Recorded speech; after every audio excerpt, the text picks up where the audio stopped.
Our first story is going to be This Is Not a Suicide Note. 3 months ago, I learned of my uncle's passing. We weren't particularly close, but he left me one of his houses in the will. I was touched, but just wanted to sell it off.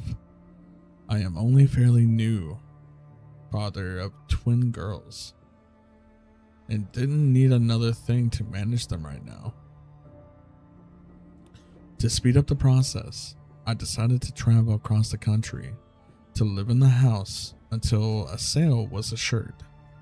My job just required a laptop and a phone, so I was approved to work remotely for the time being. Unfortunately, my wife had to stay at her job, so I had to come alone. At first, I treated it as a mini vacation. I had hoped would only last a week, but the process was more involved than I thought. I had a realtor taking care of most things, but after a month, I'm still here. I noticed things going wrong right away. Stuff was never where I last placed it. I'd see shadows out of the corner of my eye. I've lost track of how many I lost track of time constantly. I thought it was caused by stress, loneliness. Except for a few times the realtor came by with prospective buyers. The house was the quietest place I had ever been. Before I completely lost my mind, the neighbor came by with a dog. She was an elderly woman who expected that she had been dog sitting while my uncle was in the hospital. Now that I was here, she thought I should take Buster, the golden retriever. Sorry about that, guys. I thought the neighbor might have been forgetful because she seemed to think my uncle had just passed last week. Either way, I fell in love with Buster, and his presence was exactly what I needed. I even thought it would be a tremendous present to bring home to my girls. I just hope my wife would feel the same way. However, even the dog could tell something was wrong with the house. Buster accepted his new living arrangements pretty quickly, but would never willingly go upstairs. This was alright with me at the time. I thought it would make it easier to keep track of him. Then Buster disappeared. Literally 1 second, he was standing right behind me as I was opening the treat jar to give him a snack. My eyes left him for just a moment to put the jar back, and then he was gone. I ran through the whole house calling his name. The kitchen was connected to the living room, and on the other end of that was the master bedroom and a study. The other end of the kitchen led to a dining room, which connected to the entrance hall that also led into the living room and stairs to the second floor. After walking upstairs, you had a choice of right or left along a balcony that overlooked the living room on one side and entrance on the other side. Going left led immediately to a guest room and game room. Going right led to more guest rooms and a bathroom at the end of the hall. I looked in every room and had to accept that somehow the dog made it outside, even though there was no doggy door, and every door and window had been closed and locked. So, I searched the surrounding neighborhood for another hour before giving up. I was thinking about making flyers when I opened the front door and heard Buster scrambling towards me from the kitchen. I was ecstatic, of course, but I just couldn't wrap my head around how I could have missed him. I let Buster sleep in the bed with me tonight. In hindsight, it was a huge mistake, but it made me feel better at the time. Things picked up at work, though, and I soon forgot about all the strangeness surrounding this house. Clients called me constantly, but we were getting a lot done, and I landed multiple large contracts in a row. I was working around the clock, but I knew I'd be due a promotion once I returned to the home office. Several times I get lost in a phone call or a spreadsheet and suddenly find that it was nighttime. I'd be so absorbed with work that I would block out Buster whining for food or to go outside. I started to set alarms to keep track, but I had too many important clients to slow down. I was on top of the world, but my health was starting to suffer. I forget to eat and even sleep sometimes. There was always something else to do or someone to talk to. I even got better at taking care of Buster, better than I was taking care of myself at least. Then my good mood ended with a bang. Literally. Buster was whining behind me as I finished another spreadsheet. Then we both heard the door slam upstairs. For the first time since I brought him inside, Buster ran upstairs by himself. I almost called the cops, but I felt silly with the phone I had in my hand. I started to doubt I had a feeling I had heard anything at all. And if there were an intruder, surely Buster would have been making more noise. So I mustered all the courage I could manage and crept upstairs with a frying pan as my weapon. It was dark upstairs, but enough moonlight was coming in from the downstairs windows for me to make out Buster standing in front of the bedroom. I had purposely closed every door when I last came through here looking for the lost dog, but this door was now wide open. I flipped on the hallway light, but nothing happened. With no better ideas, I raised my frying pan high and walked slowly to the bedroom. There was no window in here, so it was pure darkness inside. I was terrified. Bizarrely, Buster just looked frozen. His tail stood straight up, and he just stood there, pointed toward the door. I tried to take it as a good sign that he still wasn't barking. That's what finally got me through the threshold and into the bathroom.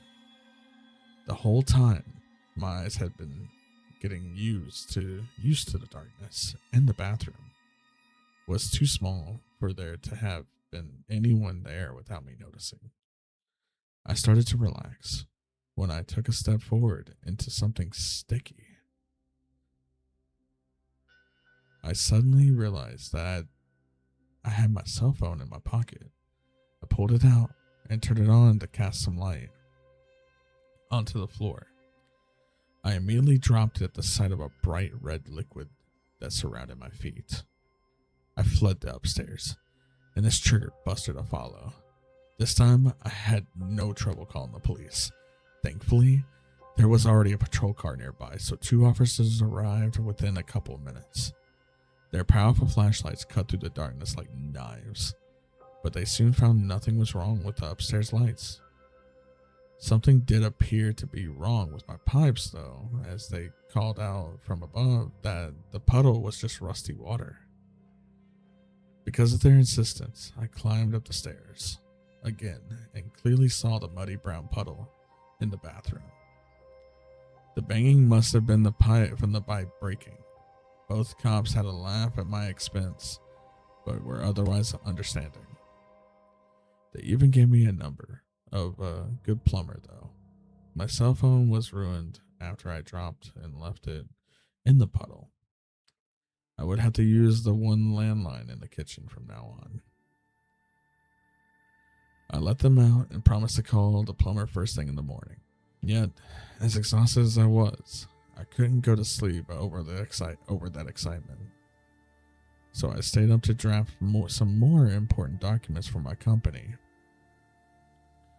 Before I knew it, Buster had made another mess in the living room. I was dead tired and said some things to Buster that maybe I shouldn't have. And I did some things to him that I know I really shouldn't have. I decided to do something about the stress I had been under, and I spoke to my supervisor that same morning. To my surprise, they were happy to let me have the week off as a sort of mental vacation. Just like that, all my outstanding work was taken away. With nothing else to do, I tried to focus on Buster. I played games with him, fed him, and gave him a bunch of treats to make up for my earlier neglect. Then I found the first message. I didn't notice it for some time since I had been avoiding the second floor, but I realized that I hadn't actually called the plumber before doing so. I went upstairs to see if things had gotten any worse. Instead, I immediately saw a message written in red on the hallway wall reading, "Losing your mind?" For a second, kinda did. I was scared to death at the thought that... Sorry. I was scared to death at the thought that someone had to have sneaked into my house while I was here, probably when I was sleeping. I won't bear repeating everything I said or did right after. Let's just say I hadn't become any braver since the banging. Eventually, I unlocked my bedroom door and made my way to the kitchen with Buster leading the way. I called the police again. The same two officers were able to show up, and then slowly, we cleared every inch of the house.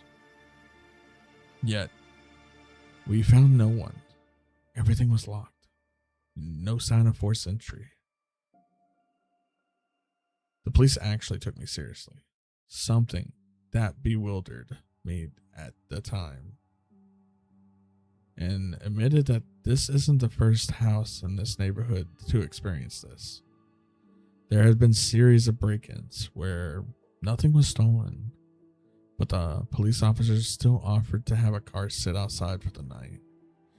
Even though I took them up on this, I soon realized that I never get to sleep tonight in the house.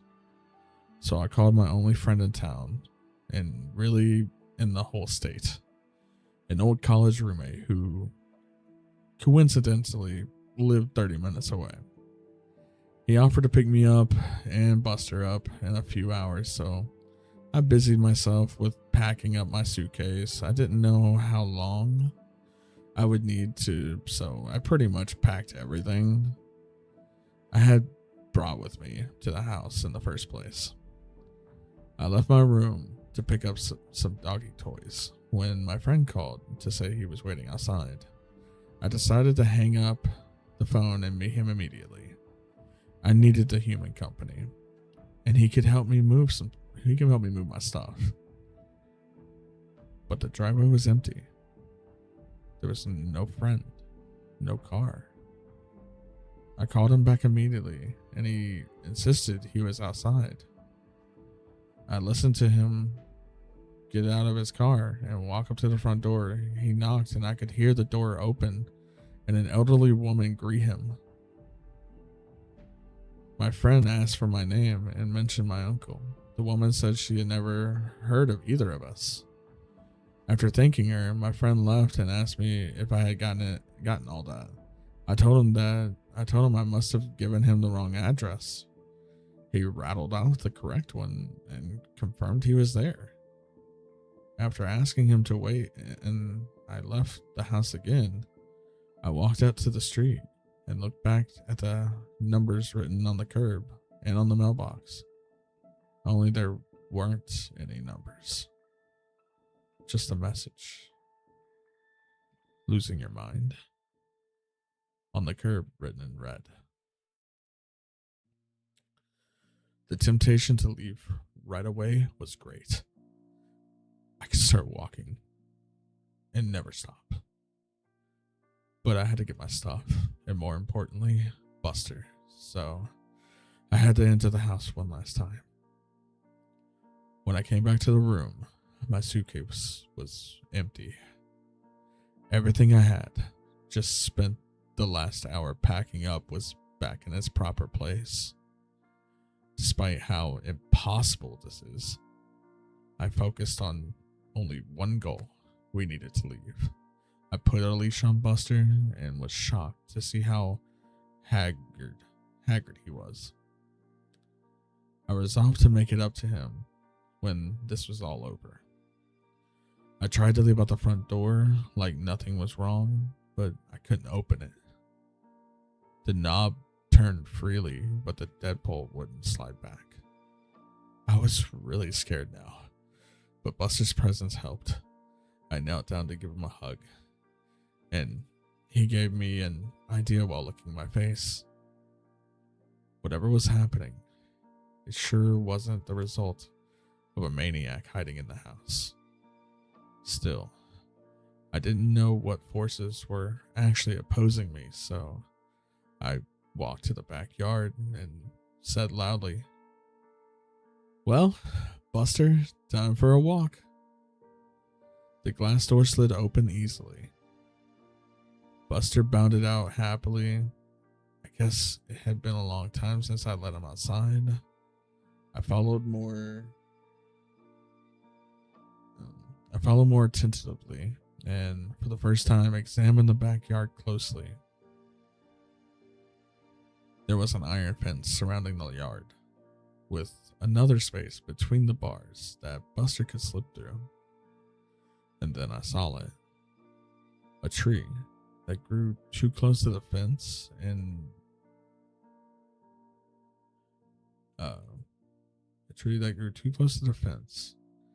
had several branches extending through and above it. I assumed the gate would be supernaturally locked too, so this was my exit. Buster didn't need any prodding. He waited patiently for me on the other side as I painfully pulled myself up and over the fence. I was suddenly aware of how weak and tired my recent lifestyle had made me. When I was in the process of climbing down the tree on the other side, Buster growled once and then took off like a shot towards a nearby hill. I jumped down and gave chase.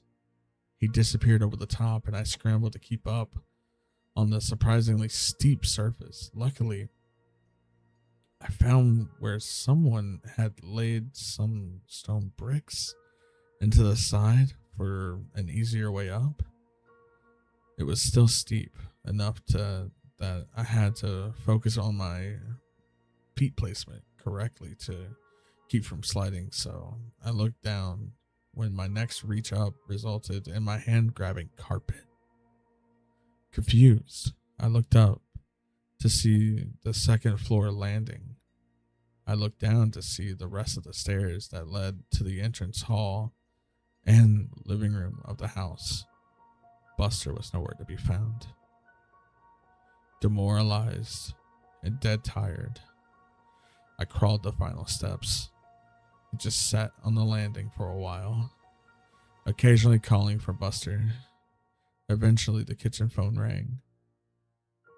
Whatever ghosts were messing with me, I realized they couldn't stop outside forces from helping. I tumbled down the stairs in my haste and landed hard on the cold tiles below. But I was only dazed for a second and soon was in the kitchen with the phone in my hand. My wife's warm voice filled me with hope. She was concerned that she hadn't heard from me in a while. I couldn't recall the last time I had even tried. She was trying to tell me that my work hadn't heard from me in a week while I tried to tell her to call the police. Her words gave me pause though. I asked, "What do you mean I was given the week off?" "Dear, I thought you were supposed to continue working as soon as you got there." "Huh? Yeah, but they gave me the week off because of all the stress I've been under." "Wait a second, how long have I been out here?" "Honey, you've been gone for almost 9 days now." My stomach sunk. But I didn't hesitate to say, "Listen, you need to call the cops. Something is wrong. I think I'm having a medical emergency." I had just been trying to come up with an excuse to limit the amount of follow-up questions, but I ended up realizing that this was actually the most likely explanation. Maybe I was just suffering from a gas leak or brain tumor. Ironically, either of those options seemed preferable than living in a haunted house. My wife asked, "Baby, what's wrong? Are you okay?" I thought I saw a shadow move out from the corner of my eye as I answered, "Yes, I'm okay, but no, I need help. There's something wrong about this house." "You aren't making any sense. Just listen to me. Call the police and tell them my uncle's name. Tell them to come to this house and an ambulance might be needed. Please help me." "Please help you? Pretty please? With a cherry on top?" I stared at the phone in my hand as my wife's voice continued to come out of it. It sounded like her, but in a mocking tone. I've never actually heard from her before. She said, "Does your tummy hurt? When's the last time you ate? I wonder what Buster tastes like." I slammed the phone down, but whatever it was on the other side was right. My stomach was hurting. I couldn't remember the last time I had eaten. On cue, I heard Buster whining from upstairs. Only after I started running towards the stairs did I notice just how bruised and sore my legs were from the spill down those steps. I pushed through the pain and climbed up the stairs yet again. Buster was back in front of the bathroom, lying on his side and looking thinner than I had ever seen him. "Losing your mind" was written all over the hallway now, including on the ceiling and floor. I had no longer had any doubt in the messages were written in blood. Some of them were still dripping.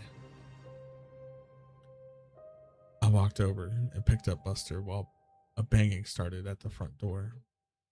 I would have jumped if Buster hadn't been weighing me down. I heard the front door open and whoever it was identified themselves as the police. I even recognized the voice as belonging to one of the officers who had visited previously. Why I can't remember his name. After calling out that I was upstairs, I turned with Buster and found the hallway stretched before me, many times its original length. Despite how thin he looked, Buster felt heavier than ever. I knew this was all just some sort of trick to not get me in touch with the officers. I thought I must have been talking to my wife. She had to have come through with calling the police, and the ghost just distorted in the end of the call. So I started my trek back to the stairs and shuffled my feet as fast as I could, yelling all the way. But then a voice answered the police officer, a woman's voice, my wife's voice. I could hear her say, "I'm sorry, my husband wasn't feeling well. He's resting in the bedroom. Can I help you?" I screamed as loud as I could to get attention, but it was no use. I heard an officer say, "I'd like to check up on him all the same." Sure, come in. He's right through here." It was right out of a nightmare. I was sweating profusely, while every step seemed to get me nowhere. I tried to speed up, but the hallway just stretched further. And then I heard a man's blood-curdling scream from downstairs. Suddenly, hallway snapped back, and I found myself somehow right on top of the stairs. My momentum couldn't be stopped. I fell down the stairs and landed hard on top of Buster. He howled in pain, but at least he was alive. I saw a long, thick trail of blood go down the corner, and under my closed bedroom door, there was still a shadow of something under the door. I painfully crept to the kitchen and grabbed my trusty frying pan before making my way back to the bedroom door as quietly as I could. My eyes watched the moving shadows nervously. Whatever was waiting there had killed a man. That meant it could kill me. But if it could have a physical impact, then surely it had to be susceptible to physical impact too. So I raised my frying pan and I slowly started to turn the handle. Before I made much progress, the door flew open on its own, and something suddenly turned. Suddenly to me. I swung my frying pan down. The cop stood before me, a smile frozen on his face. We both looked down at the knife plunged into his chest. My hand was still wrapped around the handle. He fell to the side, and I fell backwards to sit heavily on the now clean floor. I was positive I had picked up the frying pan. I could remember its weight, but now I also remembered going to the kitchen and pulling out the knife.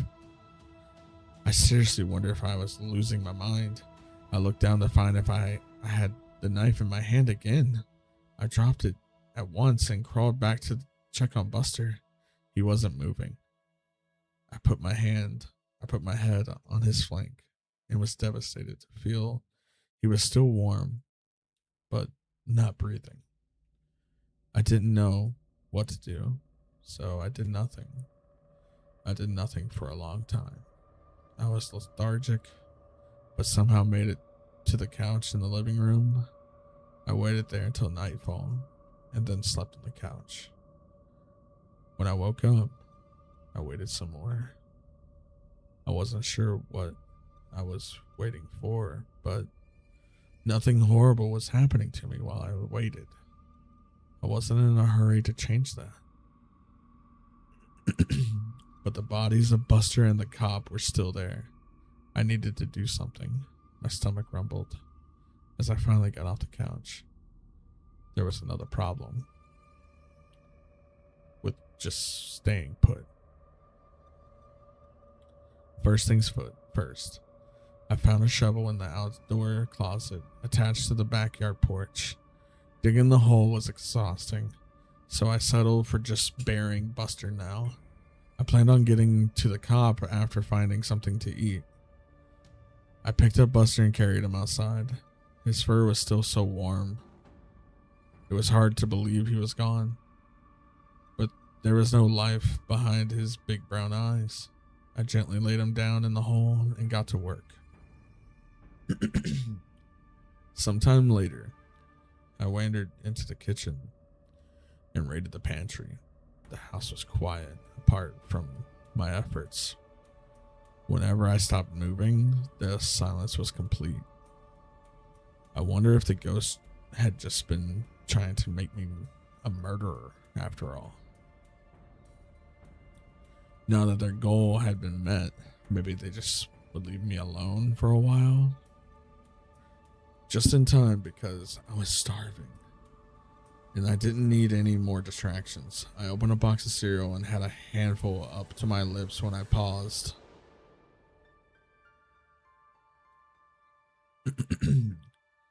How could I tell I was actually eating what I was looking at? What if I had actually been opening a box of rat poison? I still wasn't sure what these ghosts were capable of. I imagined the food turning into worms after it was already in my mouth. With that thought, I threw the cereal to the ground and stomped off. No longer hungry, I needed to concentrate my efforts on leaving this place. Right on cue, I walked past the front door. It was wide open. Instinctively, I made a leap for it before stopping with my outstretched hand. Just a foot short from the door, this had to be another trick. I could see the door slamming shut in my face, or even taking a few of my fingers with it. I could feel a breeze into the house, but I was too scared to move. This was the most impossible situation I had ever been in or even heard of. All of my senses had failed me before.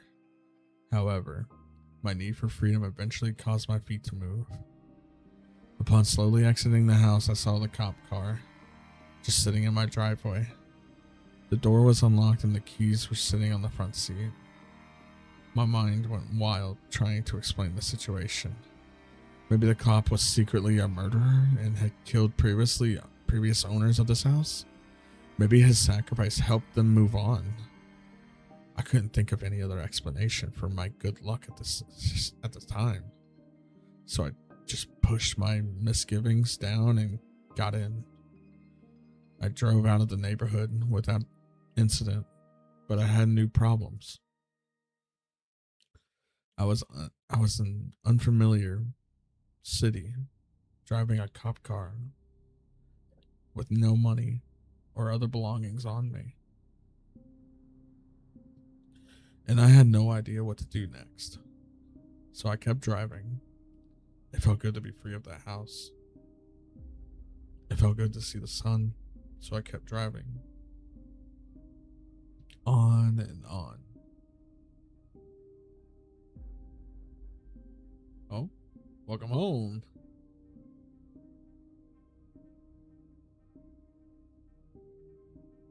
I was over here reading scary stories.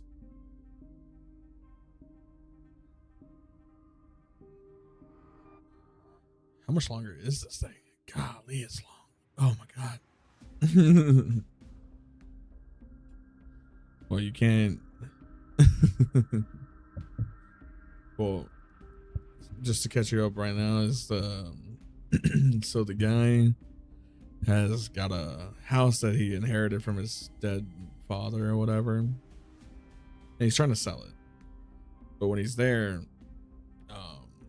shit starts turning sideways on him. Basically, essentially, like something's trying to mess with his mind or his perception of reality. And just now he's getting to the situation like he just apparently accidentally killed his dog and killed a cop. And essentially what it is he's losing track of time. He's losing track of reality. He doesn't know what's real and what isn't currently. And right now he got into the cop car that was out front of the house, and he's like driving in a town he's unfamiliar with.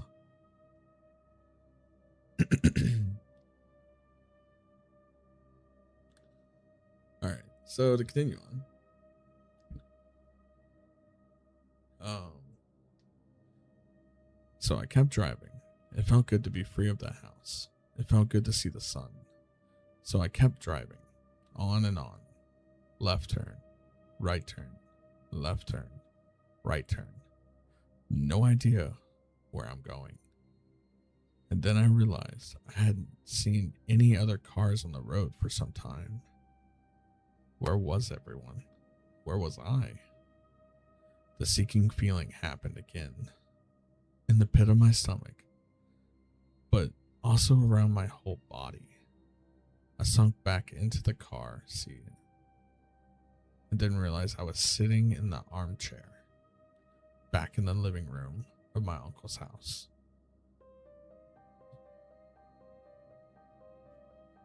My arms were up like I was still holding onto the steering wheel.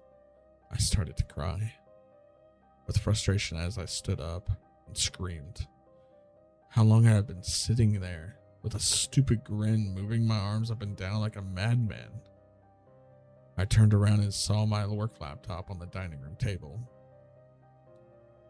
It was on and glowing at me. I walked over to it and saw something was written down on the post. It read, "Lost your mind? Good. Now you won't mind losing the rest." Suddenly, my fist felt weighed down. I raised it to find another kitchen knife in my hand. I dropped it immediately. I erased the message and started to type out a request for help. I ignored the screen, just focused on the keys. But I kept hitting them wrong, and then another message slowly formed. I'm sorry.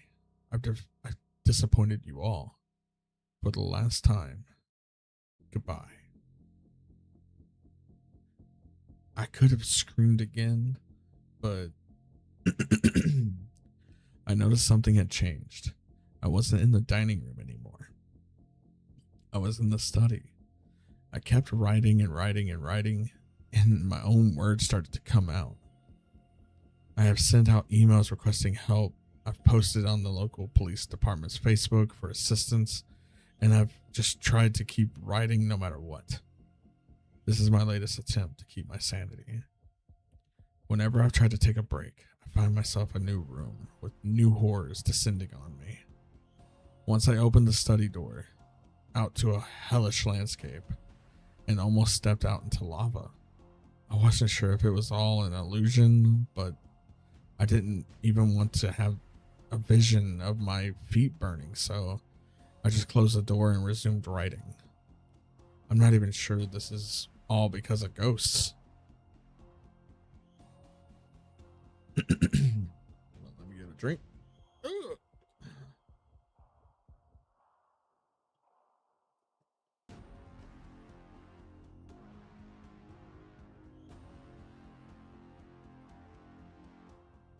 I've been doing a lot of thinking lately, and the truth is simply that I have no idea what's going on. As I've gone over these crazy events, I've realized that I can't recall my uncle's name or what he looked like. I'm not sure I even had an uncle. I'm trying to think really hard about how I came here. Did I fly? Drive? I can't remember. Have I always been here? Even weirder, I can't remember my realtor's name or even what gender they are. I've met them in person several times. Why don't I know things I should? I can't even remember the name of my daughters or my wife. Am I even the father? Am I even a person? I know I must be, because here I am writing in this small study. But now that I think about it, I can't remember who my parents are, what they look like, or anything about my childhood. Now, I just remember this house and all the nightmares, waking, and otherwise I've experienced here. I'm feeling a lot like I was back in the cop car. I found a way forward, but I really don't know what to do next. This is not a way to live, and getting more and more tired. I'm so hungry, and I'm finding it harder to focus. I keep hearing voices, and they're getting louder. I know if I stop writing, it won't last long, but I'm running out of things to say. My hands are tired. I'm tired. So tired.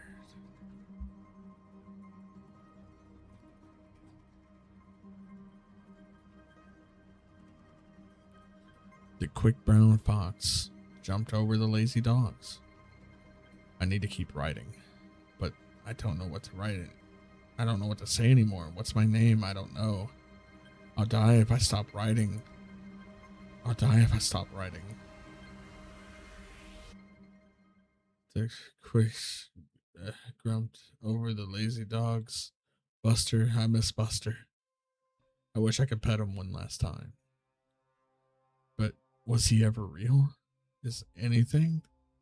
I'm so tired, so hungry. I need to focus. The quick brown fox jumped over the lazy. Goodbye.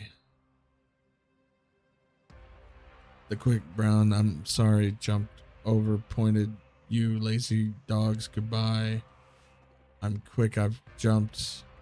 Is app the all lazy last time lazy dogs. I'm sorry, jumped over, disappointed you lazy for the lazy dogs, goodbye. I'm sorry I've disappointed you all for the last time.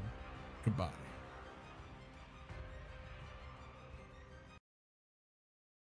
And that is it. So I guess he did kill himself because the last line, I'm sorry, I've disappointed you all for the last time, goodbye, was when the computer talked to him saying it when he checked the computer and he was holding a knife. So,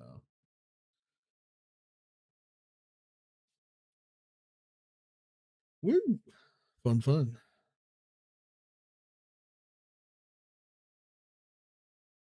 Good timing though, because my throat is like dying right now.